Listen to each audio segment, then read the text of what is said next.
Assalamualaikum warahmatullahi wabarakatuh. Om Swastiastu, Nama Budaya, salam sejahtera, salam kebajikan. Perkenalkan, nama saya Agung Rahman Baskara, mahasiswa Fakultas Hukum Universitas Sriwijaya 2017.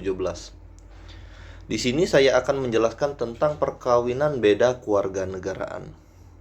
Perkawinan beda kewarganegaraan atau kebangsaan merupakan hal yang tidak aneh lagi di Indonesia.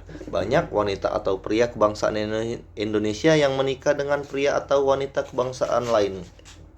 Menurut Undang-Undang Perkawinan Nomor 1 Tahun 1974, pernikahan campuran adalah pernikahan antar dua orang di Indonesia tunduk pada hukum yang berlainan karena perbedaan kewarganegaraan dan salah satu pihak berkewarganegaraan Indonesia. Adapun syarat untuk melakukan pernikahan campuran adalah sebagai berikut. Pernikahan antar dua orang di Indonesia tunduk pada hukum yang berlainan karena perbedaan kewarganegaraan dikenal dengan perkawinan campuran pada pasal 57 Undang-Undang Perkawinan.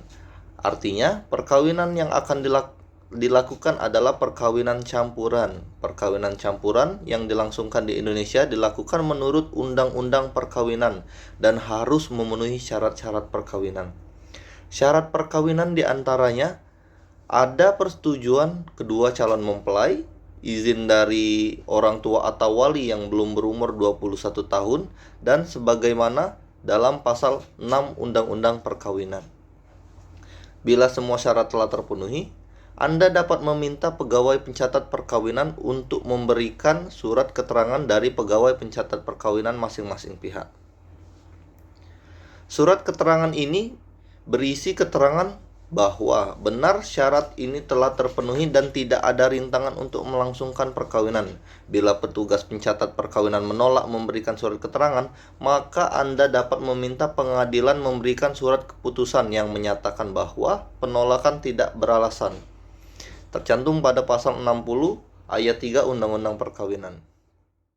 Adapun permasalahan-permasalahan yang sering terjadi dalam pernikahan beda kewarganegaraan.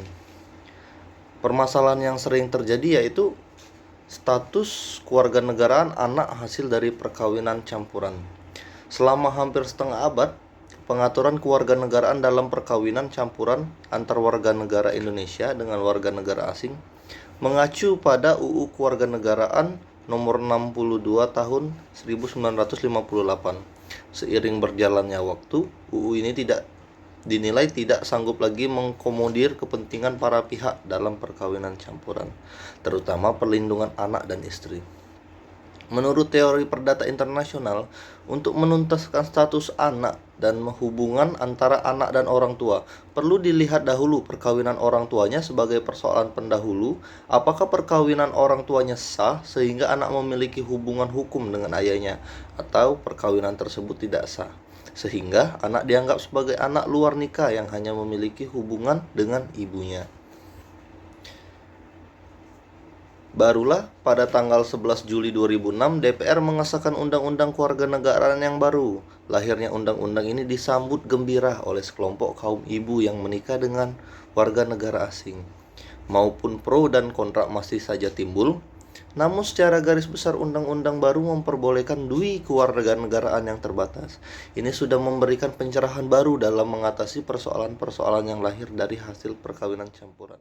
Persoalan yang rentan dan sering timbul dalam perkawinan campuran adalah masalah kewarganegaraan anak. UU Kewarganegaraan yang lama menganut prinsip kewarganegaraan tunggal, sehingga anak yang lahir dari perkawinan campuran hanya bisa memiliki satu kewarganegaraan. Yang dalam UU tersebut ditentukan bahwa yang harus diikuti adalah kewarganegaraan ayahnya. Pengaturan ini menimbulkan persoalan apabila di kemudian hari perkawinan orang tua pecah, karena ibu akan kesulitan mendapatkan pengasuh anak yang warga negara asing. Undang-Undang Nomor 12 Tahun 2006 Kewarganegaraan menjawab status kewarganegaraan bagi anak yang lahir dari hasil campuran.